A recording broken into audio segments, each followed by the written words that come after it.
I need you to understand something right now. When you can't speak, people stop listening. And when people stop listening, they stop seeing you as human. That's what happened to Arya. She lost her voice at 7 years old, not by choice, not by accident. Her stepfather made sure of it. He didn't want her telling anyone what he'd done to her mother. The official story, a tragic house fire, her mother didn't make it, Arya survived, but the smoke damaged her vocal cords beyond repair. That's what they told the pack. But here's what actually happened that night. Arya's mother, Alina, was a moon oracle, one of the rarest wolves in existence. She could see the future, communicate with ancient packs, command wolves across bloodlines with just a thought. And she'd seen something that terrified the pack's leadership. A vision of their corruption being exposed, their crimes revealed, their power destroyed. By her daughter.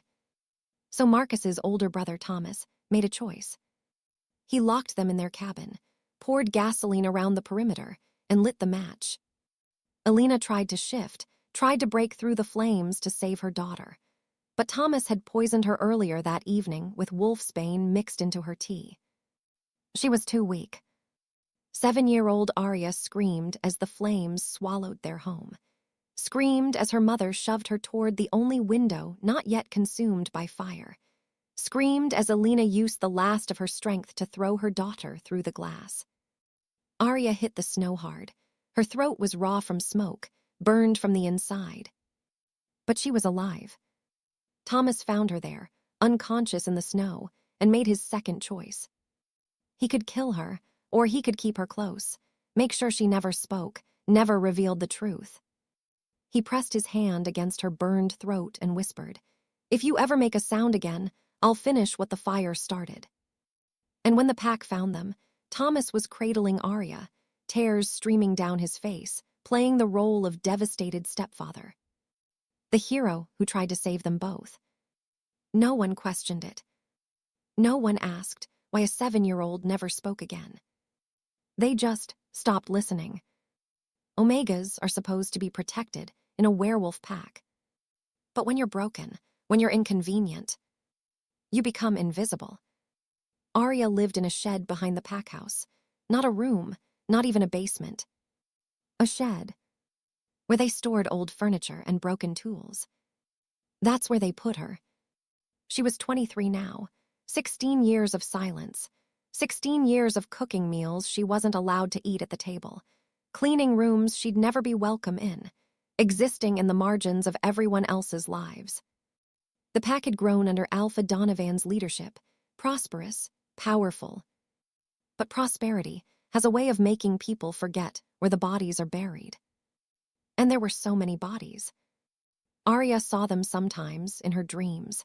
The Omegas who'd asked too many questions, the females who'd rejected the wrong males, the witnesses to things the leadership wanted forgotten. They disappeared. And no one talked about it. Because talking meant becoming the next one to vanish. Arya learned early. Stay quiet, stay small, stay alive. Until the morning she woke up knowing. It was 4:47 a.m. when her eyes snapped open. Not from a nightmare. From a certainty that crawled through her blood like ice water. They're coming. She didn't know who they were, didn't know why, didn't know what it meant. She just knew. Her hands were shaking as she threw off her thin blanket, the only one they'd given her, and stumbled to the shed door. The November air hit her like a slap. Snow had fallen during the night, blanketing everything in pristine white. Perfect for a message. Arya dropped to her knees in the snow, her nightgown soaked through immediately. Her bare feet went numb.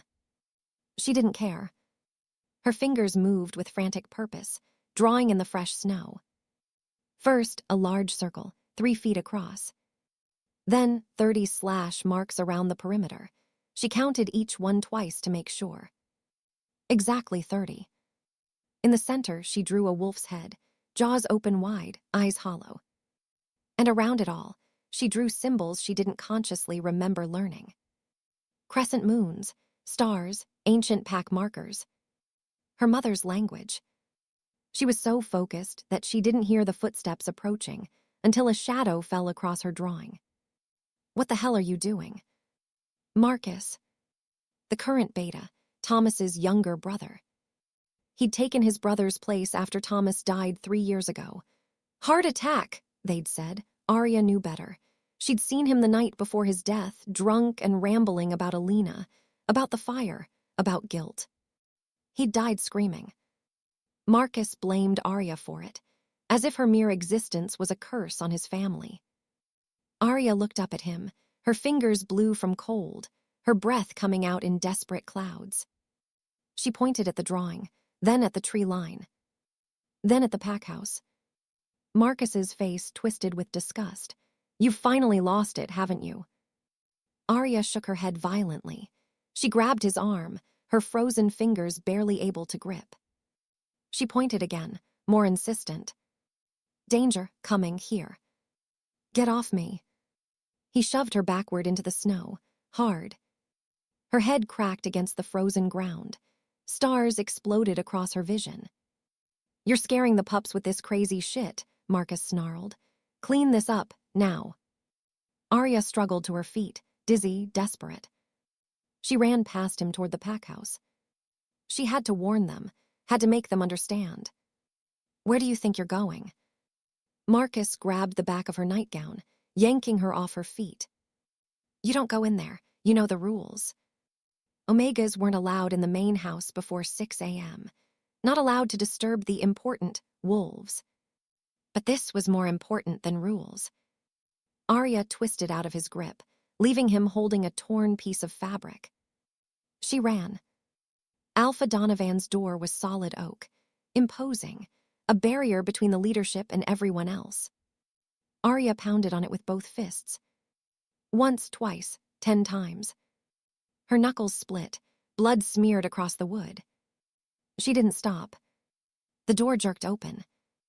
Alpha Donovan stood there in his sleeping clothes, his eyes cold and irritated. He was 52, silver at his temples, still powerfully built. He'd led the pack for 27 years with an iron fist wrapped in diplomatic smiles. "Arya, it's 5 in the morning." She held up her hands, shaking, trying to make him see. She mimed wolves, counting on her fingers, 30. She pointed at the forest, then at the pack house. She mimed them surrounding, circling. Donovan sighed, like a parent exhausted by a child's tantrum. "You had another bad dream. Go back to your shed." Arya shook her head frantically. "No, not a dream. Real, coming now." She tried to push past him, to find something to write with, to make him understand. Enough. The Alpha command hit her like a physical blow. Her knees buckled. Her body betrayed her, forced into submission by the supernatural weight of his authority. Every werewolf was programmed to obey their Alpha. It was biological, inescapable. Even when the Alpha was wrong. "Go back to your shed." Each word was laced with command. Arya's body obeyed even as her mind screamed in protest.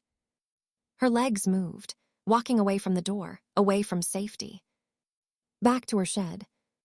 She couldn't fight it, no matter how hard she tried. Arya sat in the dark of her shed, tears streaming down her face. Her body was no longer hers to control. The Alpha command held her in place like invisible chains. She could only sit and wait and watch through the small, dirty window. Watch the tree line. People think silence is peaceful. It's not. Silence is where all your worst thoughts get loud. And Arya's loudest thought was this: "They're coming, and no one will believe me until it's too late." She'd learned over the years that there were different types of silence. There was the silence of choice, people who simply didn't want to speak. There was the silence of fear, people too terrified to use their voice. And then there was her silence. The silence of the erased. The silence of someone the world had decided didn't deserve to be heard. She pressed her hand against the cold window and waited for dawn. The sun touched the horizon at 6:13 a.m. And with it they came. 30 white wolves emerged from the tree line like ghosts, materializing from mist. Not gray, not brown, not the mixed colors of normal wolves. Pure white. Like fresh snow, like bleached bone, like death wearing fur. They moved in perfect synchronization. No sound, no hesitation. They spread out, forming a circle around the pack house. Equidistant, precise. Exactly as Arya had drawn. Her heart stopped.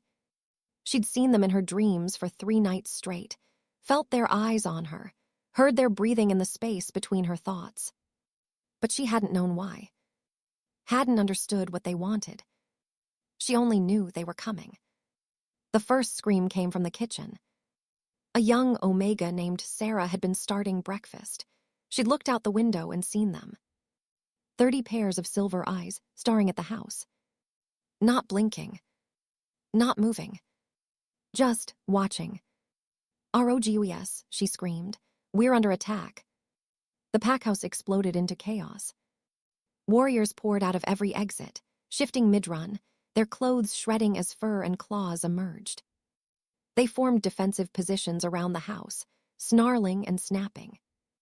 Ready for battle. But the white wolves didn't attack.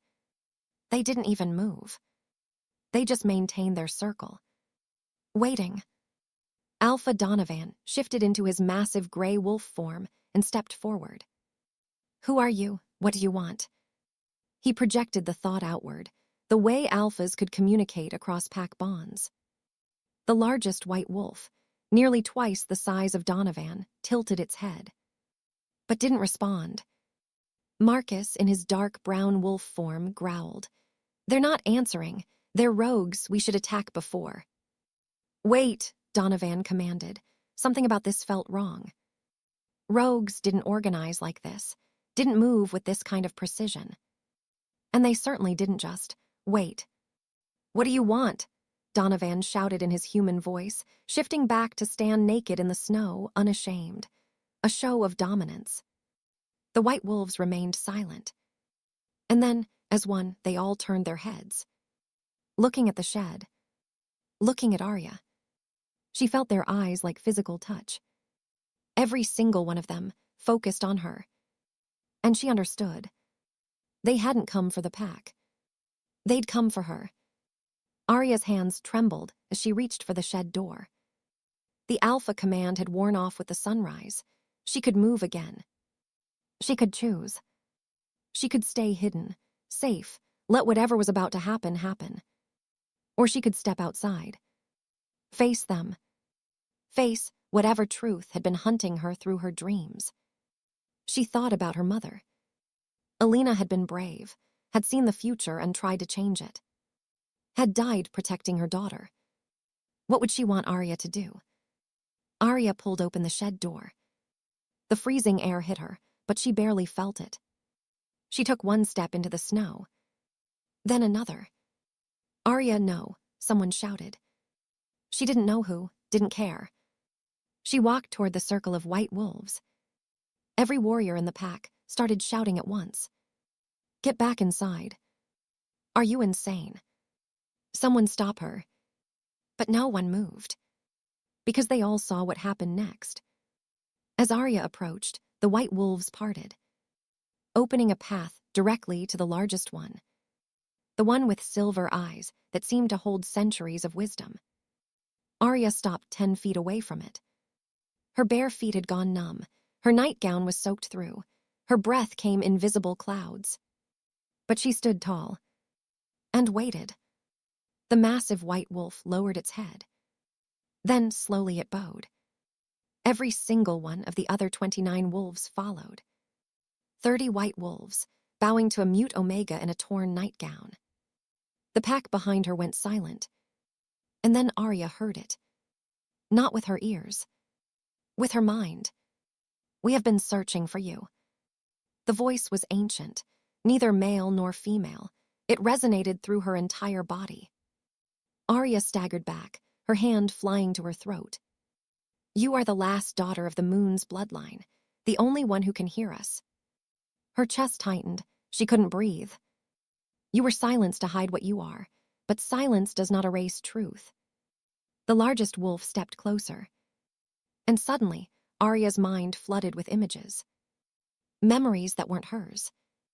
Her mother, Elena, standing in a circle of white wolves just like this. Young, powerful, radiant. The moon oracles have guided the packs for 10,000 years, the voice continued. We are the first pack, the ones who walked beside the moon herself when she created our kind. Arya saw Elena learning the ancient language, learning to communicate across bloodlines, learning to see the threads of fate. Your mother was the last oracle. She saw the corruption growing in this pack, saw the innocent who would be murdered, saw the darkness consuming those in power. The vision shifted. Elena, pregnant with Arya, touching her belly and crying. Because she'd seen her own death. Seen the fire. Seen her daughter growing up alone, silenced, suffering. But she'd also seen something else. A future where Arya survived, where the white wolves found her, where justice finally came. She made a choice, the white wolf said. She could run, save herself, raise you in hiding, or she could stay, accept her fate, trust that we would find you when the time was right. Tears streamed down Arya's face. She chose to trust, to sacrifice, to ensure you would live. The vision shifted again. Thomas, Marcus's brother, standing over Elena's body after the fire. He hadn't known she was already dead. That the wolf's bane had stopped her heart before the flames could touch her. She'd chosen a painless death over burning alive. But there was more. The vision showed Thomas years later, drunk, haunted, seeing Elena's ghost in every shadow. Dying screaming, clawing at his own chest, begging for forgiveness. Guilt consumed him, the white wolf said, as it should have. Arya's knees gave out. She collapsed in the snow, sobbing without sound. All these years. All this pain. Her mother had known, had chosen this path. Had believed Arya would be strong enough to survive until this moment. Behind her, the pack watched in stunned silence. They couldn't hear the white wolf's voice, but they could see Arya's reaction. Could see the way the ancient creature gazed at her with something like reverence. Alpha Donovan shifted back to human form, his voice careful. What's happening? The white wolf ignored him. You carry your mother's gift, it told Arya. You can hear us, command us, unite the packs under the moon's true law. Arya shook her head. She couldn't command anyone. She couldn't even speak. Your voice was stolen, the wolf acknowledged. But you never needed words to speak. The moon hears the silent prayers loudest of all. A warmth began to grow in Arya's chest. We have come to offer you a choice. Join us, leave this place, become what your mother was meant to train you to be. Arya's heart raced. Leave. Finally escape. Finally be somewhere she was wanted, valued, heard. It was everything she'd dreamed of. Or... The white wolf's eyes seemed to pierce her soul. Stay, face the truth. Bring justice to those who killed your mother and let you suffer. Rebuild this pack under the moon's law. Arya's hands clenched in the snow. But know this, daughter of Elena, if you choose justice, you must be willing to destroy as well as heal, to punish as well as protect, to become not just powerful, but feared. Enough. The shout came from Marcus.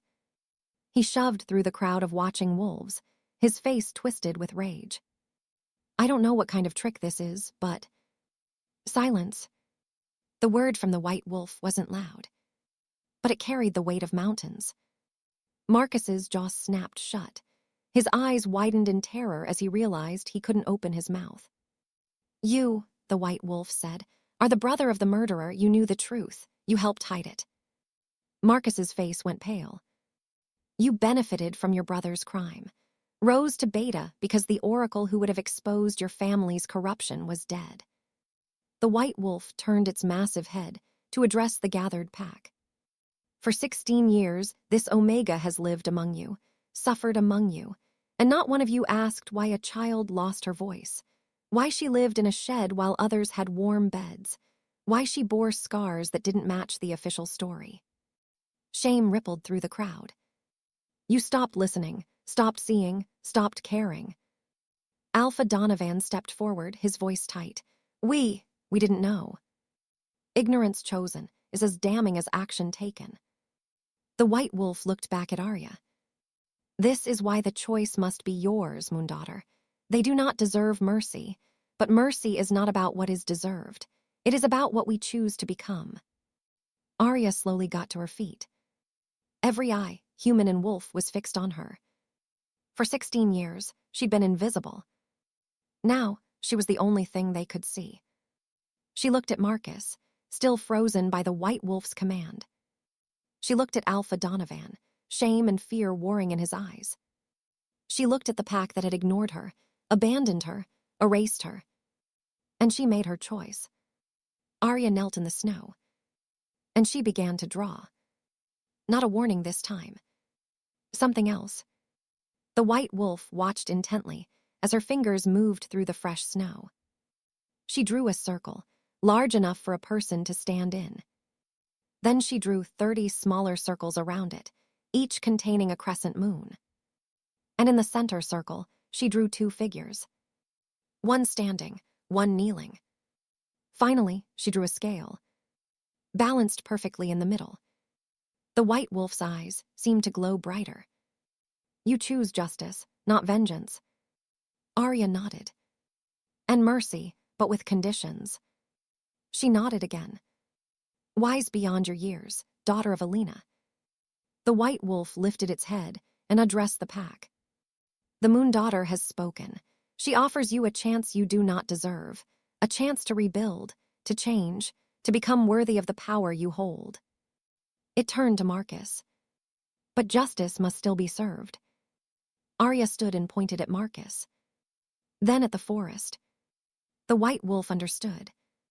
Marcus, son of Thomas, brother of the murderer, you knew the truth. You helped hide it. You benefited from innocent blood. Marcus's mouth was freed, and he immediately started screaming. No, please, I didn't kill anyone. It was my brother, not me. You knew, and you did nothing. Arya's hand remained pointed at the forest. Unmoved. The Moondaughter has decreed your punishment. You will walk into the wilderness alone, survive by your own strength. No pack, no protection, just as she was forced to live. You can't. Marcus looked desperately at Alpha Donovan. Alpha, please. But Donovan's face was stone. Because he'd seen the truth in Arya's eyes. Seen the 16 years of suffering. And he knew Marcus deserved worse than exile. 4 of the white wolves stepped forward, flanking Marcus. He tried to run. They were faster. They didn't harm him, just herded him relentlessly toward the tree line. His screams faded into the forest. He was never seen again. Some say he died in the first winter. Others say he went mad, talking to ghosts. A few claim they've seen a lone wolf with Marcus's markings, watching pack territories from a distance, forever kept outside by the white wolves who patrol the borders. But no one knows for sure. And Arya never asked. Alpha Donovan approached slowly, his head bowed. The mighty Alpha, humbled before an Omega in a torn nightgown. Arya, his voice cracked. I'm so sorry. I should have listened, should have protected you, should have seen what was right in front of me. Arya stared at him. This man who had commanded her into silence. This man who had the power to help her and chose comfort instead. She knelt in the snow and wrote with shaking fingers. LISDNING isn't enough. Action is. Donovan's face crumpled. You're right, what? What do you want me to do? Arya drew a new symbol. A circle. But this time with no center. No alpha mark, no beta mark, no omega mark. Just equal. She wrote beneath it. No more alphas who rule by fear. No more omegas who suffer in silence. We protect the weak, or we deserve to fall. The white wolf bowed its head to her drawing. The moon approves.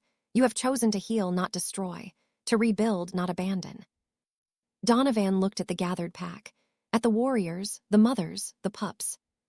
At the omegas, who for the first time in their lives were seeing one of their own stand equal to the alpha.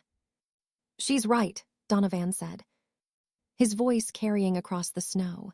"We've forgotten what it means to be a pack. We've built hierarchy on suffering, power on silence."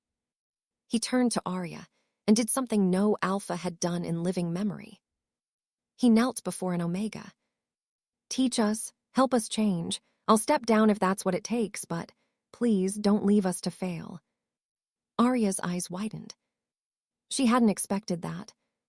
The white wolf leaned close to her, its voice gentle in her mind. "You can walk away. Leave them to their fate. You owe them nothing." Arya looked at the pack. At Sarah, the Omega who'd first spotted the white wolves, who'd shared her meager food with Arya more than once. At young Thomas, named after the murderer, but innocent of his namesake's crimes, who'd once left Arya a blanket on the coldest night of winter. At the pups, who didn't understand pack politics, who just needed protection and guidance. She'd suffered here, but not everyone had caused that suffering. And the ones who had suffered alongside her, the other Omegas, the powerless, the forgotten, they deserved better. Arya wrote in the snow, "I stay, but things change. SDRTNG now." The white wolf stood to its full, imposing height. "Then we will remain, for one season, to ensure the changes take root, to protect the Moon Daughter while she rebuilds what was broken." The 30 white wolves began to move, spreading throughout the pack territory.